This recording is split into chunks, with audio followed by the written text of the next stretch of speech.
Do's and Dudas. Today we're going to talk about a very interesting topic that not a lot of people talk about is how do we trim our portfolio? So today our topic is how do we trim our portfolio? And then a lot of you are going to ask me the question that why, right? Why are we trimming this portfolio? And for those of you who were watching this video, you should go back and watch the video before this video. I talk about why we're trimming our video. The reason why is that, nobody really know when the market is going to crash. Everybody have the consensus that, hey, inflation is going out of hand. Fed is going to increase their interest rate. Therefore, what we're going to do, big, institutions like JP Morgan and everybody else, they're like, you know what, let's trim our portfolio a little bit. Let's weigh our asset on the side where if the interest rate hikes, then we can benefit from it. And at the same time, let's sort of reduce some of the companies that we're holding that are heavily on debt, and then have other disadvantages we can foresee, right? So we're gonna do the same thing. And then the reason why we're doing this is not because we are weighing very heavily on the fact that the Fed is going to increase the interest rate. We do anticipate that. Okay, we think Fed is going to increase the interest rate, right? Like we agree with that. But at the same time, we just don't really want to get caught in the headwind of market correction. Because a lot of you don't know is a lot of the ETFs that you guys heavily invest in, including the NASDAQ ETF, or if you're a Vanguard guy, we call that the Virgin Fund, then actually a 3% decrease in the NASDAQ will result in double decrease in ETFs that are a little bit leveraged like TQQQ. So if NASDAQ eventually, have a 5 or 6%, correction, then your TQQQ will see a 8% to 6% correction instead of the regular 5 or 6% if you just buy the SPY. There's a reasoning for that, because whenever there's a huge correction on a NASDAQ, people start to buy more put options on TQQQ than anything else. And then one contract of option actually equals 100 shares of regular stock of this, say ETF or whatever. Therefore, it have an exponential effect on the market and on those ETFs. So we talked about why, and then we're going to talk about how. So how are we going to trim ETFs? Not ETFs. How are we going to trim our portfolio, right? So first of all, what you have to understand is, do you have a long-term prospect of the market, right? So first of all, you have to understand is, okay, so for you yourself, what are you long on, right? So let's just say you are a EV fanatic, okay? So let's do, if you are an EV fanatic, that means like you foresee that, the EV market is going to still boom in the next 4 or 5 years.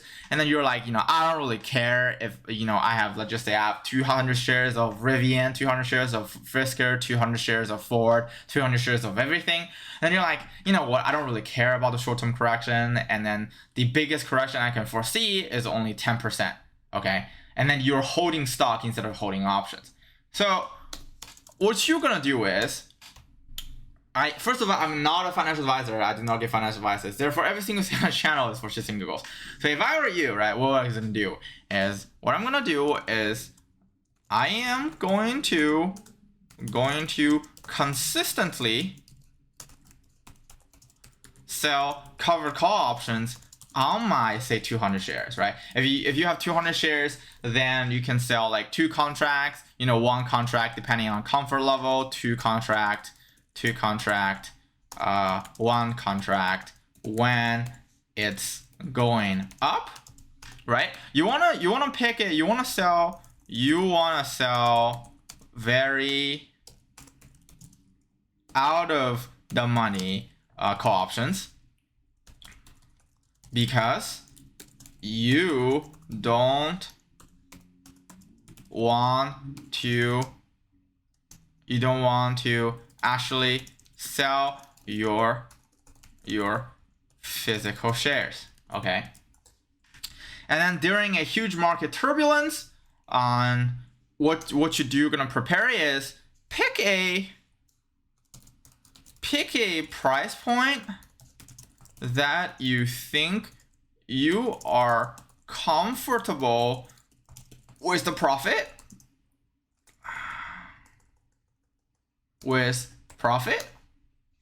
What you're gonna do is you're gonna sell off 33%, which is about 1/3 of the physical holding, and just leave it, right? Because this is your long-term holding. You don't really wanna, really get panic and sell like, I don't know, like 2/3 of the position or whatever. By selling off the 33% of your physical holding, you actually basically captured all of your profit already. It's like you took your profit and you took some of your basis and then leave 2/3 of it inside, and you are not gonna touch it on a yearly basis. You're just gonna have it there and then wait, until like, I don't know, like 100% profit or whatever, or until, like, for example, if we are Fisker fans, we're like literally looking for Fisker to break even, to like actually make profit, and then we're gonna think about either, when a company go from a startup stage to growth stage to a profitability generating stage, this is where you sort of will set up another price target for yourself. You're gonna ask yourself, do I want to keep investing in the stock? Because you have like at least 2/3 of the anchoring position that you bought in very low, and do you want to add, or do you want to just close out your position in the company that you really believe in? But again, if you really believe in this, if Fisker actually gonna break even or gonna actually start making money, its share price is probably gonna go around like $40 to about 38, and from today's price point, we probably will have like 100% increase. And if we don't really care about market turbulence, when market turbulence comes, we're probably gonna add, right? The whole point of trimming a portfolio is to get dry powder, to add position when down, right? When the entire market is down. Another thing you're trying to figure out is like, okay, so what are some macro aspects of the market that will trigger the fall, right? So what will trigger? Will be triggered. What do I mean by will be triggered is, so for example, right now we know that trigger number one for a market down is inflation induced rate hike, right? This is a probability. So we have a probability of that. And then what we have is accelerated rate of taper. Okay, so this will give some percentage. And then what else do we have? We have global supply chain shock effect. This is a time, right? Time plus percentage. It's how long do you think this thing will last, right? How long do you think a heavy shipping price is gonna last? Is it gonna be a month, 6 months, a year, 2 years, and all those kind of that? And then a short-term turbulent in the oil / major commodity market, right? We all know that this is gonna be a short-term effect. Once oil reaches a certain point, like $100 per barrel or whatever that price is, every government is trying to put pressure on the commodity market, and eventually it's gonna have a sharp up and down. Like you see this in 2018, and you see this in, I think, 2014, and you see this supposedly it's gonna be calm 2020, but it delayed to 2021, so we see this 2021. And if you want to reference high inflation eras. Okay, so by knowing all of these macroeconomic concepts, then you can start trimming. Okay, so how you're gonna trim is, what stocks gonna benefit from inflation? What stocks gonna benefit from inflation rate hikes? Bank stocks, right? Bank stocks, which is outside of SPY, right? What else? So those are the stock that you can probably, if the indicator allows, you can probably start adding a little bit more position. Or what we can do is wait it out a little bit until major announcement coming out and start piling up those stocks. Accelerated rate of taper, who's gonna benefit? Low debt companies, or we call low debt necessity companies. Sorry, my necessity, which means, you know, consumer will need those no matter what. So what are those? For girls, we have tampons, bras, and all those kind of stuff, right? And then the company does not need you know, monthly credit lines. Means they're very sufficient on their own cash level. That means you are looking for cash sufficient companies. And if you hold cash insufficient companies, you should probably trim those, right? And then what else is there? A, B, C, D, and E. So E part is supply chain heavily reliant. How do you spell reliant? Reliant on global transport. So any company that their supply chain is heavily reliant on global transport, those companies gonna still have a shock or have a effect on, you know, long term or medium term on when the global supply chain haven't been recovered. So what's gonna make this situation better is if tariff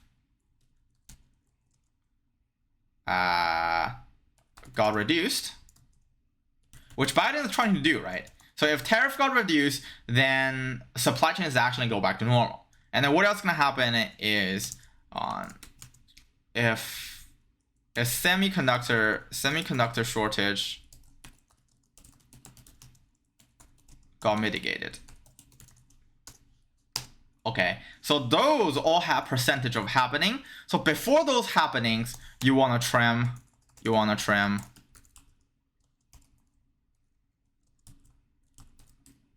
your companies that heavily reliant on those factors, and trim companies that might not benefit from tariff reduction. Okay. Lastly, what you want to trim is F, right? You want to trim low liquidity stocks, which means give yourself an average volume count. Like, for example, you think have an average daily trading volume, say 30 million or 20 million or 10 million or whatever million. Make yourself basically get a scale and figure out what kind of those volume you think is comfortable, that you think is liquid. For example, a very liquid stock we can think about right now is Ford and Apple. Daily trading volume, super great. And damn, I bought an Apple call this morning. It actually went pretty well. And those are highly liquid. Same thing with Tesla. Those are very highly liquid. What are some unliquid stocks? Unliquid stock we hold on our portfolio. For example, Safehold. We actually think the stock have huge potential because of all of their options. They hold it on hand in terms of real estate, but it's been going down forever, and I've already lost $500 in options. Those stocks you want to trim, not only trim options, but also trim your physical shares. But again, because a lot of insiders are buying this stock, if you're trying to hold it for long term, it's actually pretty good situation here. Buy like 100 shares or 10 shares at 70. A lot of insiders, they start like buying more, 70, 71, 72, 70, 40 even. This actually would be a really good short-term, medium-term or long-term holding, because they actually don't have a lot of that. All right, I think this is it for this video. Hopefully you guys love this. I just basically taught you guys how to trim your portfolio for the upcoming fall, or foreseeable fall, or the foreseeable correction will never come. But this will just make your portfolio leaner, and you can have dry powder on the side and maybe start trading some short-term Nasdaq options, because the next few days or few weeks, people is gonna start long squeezing, short squeezing Nasdaq, and the entire Nasdaq option chain is gonna be super volatile. And you guys can start making a little bit.